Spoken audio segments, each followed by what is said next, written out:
Chevron's pension plan could become a huge percentage of your overall wealth. And so understanding what the key implications are if you're considering an early retirement and what your distribution options are is important. My name is Stephen Chambers and I'm a Senior Wealth Manager at Willis Johnson & Associates. And today I want to talk to you about Chevron's pension plan for those hired after January 1st, 2008.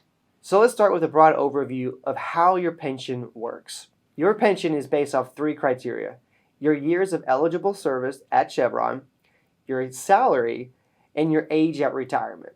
Those who are eligible are people who are pretty much automatically eligible if you're working at Chevron.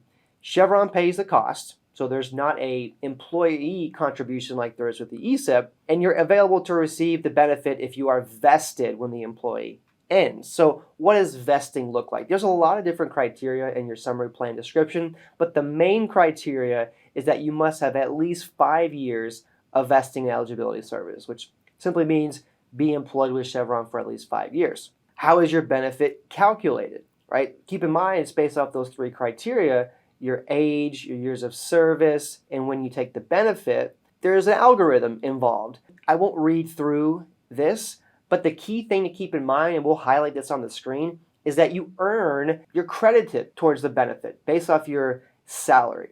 Before age 60, the credit is 11%. After age 60, the credit is 14%. So basically, Chevron is incentivizing you to work past age 60 by giving you a higher interest credit towards your pension.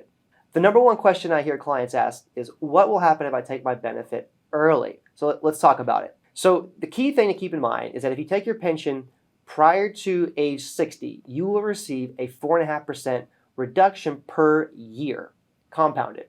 Whereas if you take it anywhere between age 60 and 65, you don't receive a reduction. So here's an example. Let's say Bob decides to retire at age 58, so 2 years before age 60. He would receive an 8.4% reduction in his benefit. However, if Bob were to retire, say at age 58, but defer taking his pension till age 60, then he would not receive any reduction whatsoever and would receive a 100% benefit of whatever it is at age 60. And lastly, what are your payment options? And how does this differ from what maybe some of your colleagues have discussed about how their pension works? You have three options.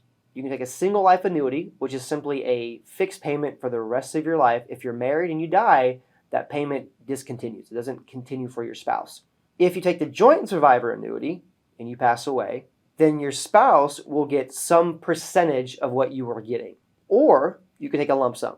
So it's either or. You take an annuity or a lump sum. Keep in mind, for those who were hired post-2008, your pension lump sum is not impacted by interest rates like folks who were hired prior to 2008. That's a huge difference and something to keep in mind. Interest rates don't really factor into your decision to take a lump sum or not. If you like this content, please like and subscribe to our channel where we regularly post Chevron-specific content.